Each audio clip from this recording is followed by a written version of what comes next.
আল্লাহ রাব্বুল আলামিনের উপরে আমার কৃতজ্ঞতা প্রকাশ করছি, আমার পিতামাতার প্রতি কৃতজ্ঞতা প্রকাশ করছি। বাংলাদেশের মুক্তিযুদ্ধে, প্রথম মুক্তিযুদ্ধে এবং দ্বিতীয় মুক্তিযুদ্ধে যারা শহীদ হয়েছেন তাদের প্রতি কৃতজ্ঞতা প্রকাশ করছি। বাংলাদেশের মুক্তিযুদ্ধে অবিসংবাদিত নেতা, রাজনৈতিক নেতা শেখ মুজিবুর রহমান, বাংলাদেশের স্বাধীনতার ঘোষক শহীদ রাষ্ট্রপতি জিয়াউর রহমানের প্রতি কৃতজ্ঞতা প্রকাশ করছি, যারা এই মাটিতে বাংলাদেশের মানুষের অধিকার প্রতিষ্ঠায়, গণতন্ত্র প্রতিষ্ঠায় নিরলসভাবে পরিশ্রম করেছেন। তাদের সবার প্রতি আমি কৃতজ্ঞতা প্রকাশ করছি। তাদের আত্মার, যারা শহীদ হয়েছেন তাদের আত্মার মাগফিরাত কামনা করছি। বাংলাদেশকে সারা বিশ্বের দরবারে যিনি সমুজ্জ্বল করে তুলে এনেছেন, বাংলাদেশকে যিনি সারা বিশ্বের কাছে পরিচিত করে তুলেছেন, আমাদের বাংলাদেশের গর্ব, এদেশের সূর্য সন্তান, আপনারা সবাই চিনেন none other than the Nobel laureate professor doctor Muhammad Yunus. তিনি ইতিমধ্যেই বাংলাদেশের মানুষের আশা আকাঙ্ক্ষার প্রতীক হিসাবে সামনে এসেছেন এবং যাকে ইতিমধ্যেই আমাদের এই সংকটকালীন সময়ে কাণ্ডারি হিসাবে সামনে আনা হয়েছে। তার প্রতি আমি ধন্যবাদ জানাচ্ছি, কৃতজ্ঞতা জানাচ্ছি। আজকে এখানে যোগদান করতে এসেছি। এই যোগদান করতে এসে মুগ্ধর কথা, আবু সাইদের কথা, ওয়াসিম আকরাম সহ, ফারহান ফায়েজ সহ অসংখ্য যারা শহীদ হয়েছেন বিগত কয়েকদিনে, আমরা তাদের রুহের মাগফিরাত কামনা করছি। তারা এই জাতির সূর্য সন্তান। সারা জীবন তাদের প্রতি আশা করি এই জাতি শ্রদ্ধার সাথে স্মরণ করবেন। 1952 ভাষা আন্দোলন যেভাবে একটি বিশেষ দিনে পালিত হয়, 1971-69 গণঅভ্যুত্থানের জন্য বিশেষ দিন আছে, 1971 সালের মুক্তিযুদ্ধের বিজয়, স্বাধীনতা দিবস, বিজয় দিবস আছে, 90-এর গণঅভ্যুত্থান দিবস আছে। বাংলাদেশের দ্বিতীয় প্রজন্মের এই মুক্তিযুদ্ধ দিবস আশা করি সরকার পালন করবেন, যাতে করে তাদের আত্মা, তাদের অবদান, ছাত্রদের অবদান চির অম্লান হয়ে থাকে। আমি মানবাধিকার কর্মী। আমি এই অফিসে প্রশ্ন যেটা করেছেন, এই অফিসে আমি যোগদান করেছি।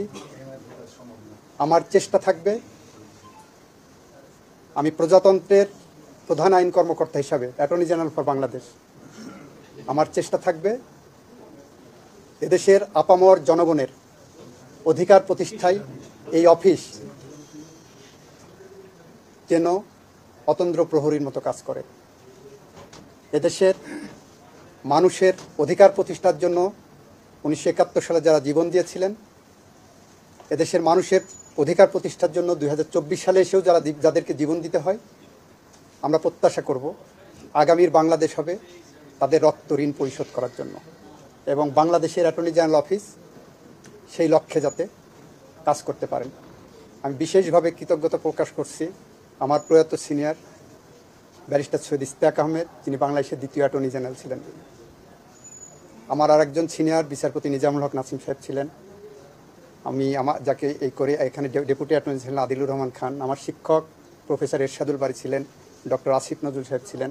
তাদের মতো শিক্ষকের কাছে আমরা পড়ালেখা করে এই পর্যন্ত এসেছি। তাদের প্রতি আমাদের অশেষ কৃতজ্ঞতা।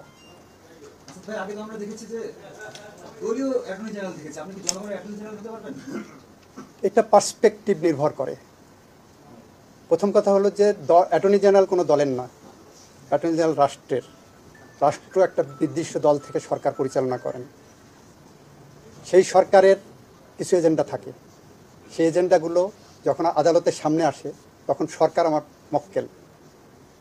আমি শুধুমাত্র মক্কেলের অর্ডার ক্যারি করি। আমার পূর্ববর্তী যারা ছিলেন, আমিনুদ্দিন সাহেব ছিলেন, আমি বিশ্বাস করি একজন লয়ার হিসেবে আমিনুদ্দিন সাহেব ব্যক্তিগতভাবে অত্যন্ত বিনয়ী মানুষ, ভালো মানুষ, ভদ্র মানুষ, সভ্য মানুষ। উনি যেটা করেছেন আমি মনে করি ওনার সরকার ওনার মক্কেল, সে মক্কেলের আদেশ উনি ক্যারি আউট করেছেন। হ্যাঁ, উনি ওইটা করতে যে অনেক সময় দেখা যাচ্ছে মানুষ হিসেবে কী হতে পারে, সরকারের কিছু অবৈধ আদেশও ক্যারি আউট করতে হয়েছে। তো সেটা মক্কেল হিসাবে লয়ার অ্যান্ড ক্লায়েন্ট রিলেশনশিপ, আমার ফার্স্ট অ্যান্ড ফরমোস্ট দায়িত্ব হলো এই রাষ্ট্রের জনগণের পক্ষে অবস্থান নেওয়া, এই রাষ্ট্রের জনগণের অধিকার সংরক্ষণ করা, এবং যারা সরকারে থাকবেন তাদেরও কিন্তু লক্ষ্য এবং উদ্দেশ্য হলো জনগণের, যে নতুন সরকার আসছে, দ্বিতীয় মুক্তিযুদ্ধের মধ্য দিয়ে যে সরকার আসছে, তার এই রাষ্ট্রের জনগণের অধিকার প্রতিষ্ঠার জন্য এসেছে।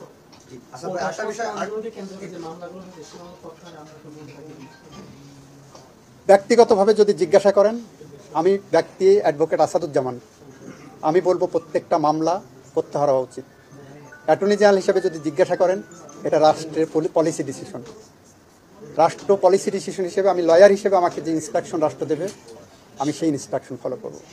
একটি বিষয় যে আপনি এমন এক সময় দায়িত্ব নিলেন, দেশে একটা মানে অস্বাভাবিক পরিস্থিতি বলবো, এবং গতকালকেই সুপ্রিম কোর্ট অনির্দিষ্টকালের জন্য বন্ধ ঘোষণা করা হয়েছে, সেই বিষয়ে আপনার মন্তব্য জানতে চাই। এবং আইনজীবীরা যারা বিতর্কিত দলবাজ বিচারপতি আছে তাদের অপসারণের দাবি করছেন, এই দুটি বিষয়ে আপনার কি মন্তব্য? প্রথম কথা হলো, সুপ্রিম কোর্ট বাংলাদেশের সংবিধানের অভিভাবক। বাংলাদেশের সংবিধানকে সমুন্নত রাখার জন্য এবং মানুষের অধিকার রক্ষার জন্য সুপ্রিম কোর্ট অনতিবিলম্বে খুলে যাওয়া উচিত। দ্বিতীয়ত হলো, আপনি বলেছেন এটা সংকটকালীন অবস্থা।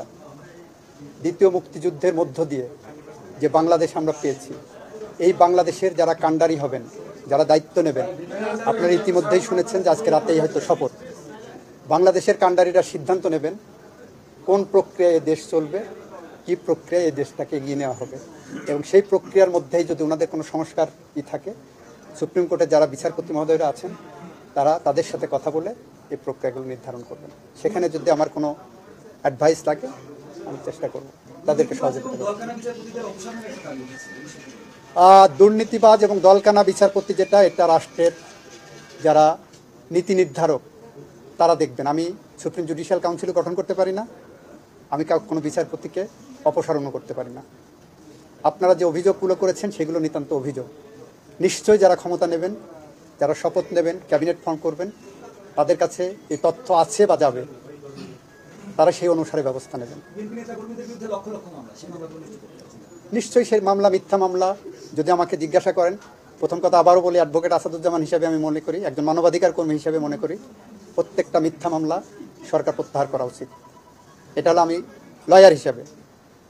বাকি সিদ্ধান্ত রাষ্ট্র পরিচালনায় যারা থাকবেন তাদের সিদ্ধান্ত, এটা সরকারের সিদ্ধান্ত। আমি সরকারের সিদ্ধান্ত ক্যারি আউট করব। ব্যক্তি এবং সরকারি পদ, এটা এই জায়গাটা আপনাদের বুঝতে হবে। আমি যদি আজকে প্রাইভেট প্র্যাকটিস করি, আমার কাছে একজন মক্কেল যদি আসেন, আমি মক্কেলের ব্রিফ তার ইনস্ট্রাকশন অনুসারে ফলো করবো, সেখানে আমার লায়াবিলিটিস কম। কিন্তু মানবাধিকার কর্মী হিসাবে, একজন আইনজীবী হিসাবে, এই দ্বিতীয় প্রজন্মের মুক্তিযুদ্ধের একজন মুক্তিযোদ্ধা হিসাবে আমি মনে করি এদেশে গণতন্ত্র, মুক্তিযুদ্ধ, সাংবিধানিক শাসন, 1971 সালের মহান স্বাধীনতার চেতনাকে বাস্তবায়ন করতে হলে যত অসাংবিধানিক, যত মানবাধিকার বিরোধী পদক্ষেপ আছে সবগুলোই সংস্কার হওয়া প্রয়োজন।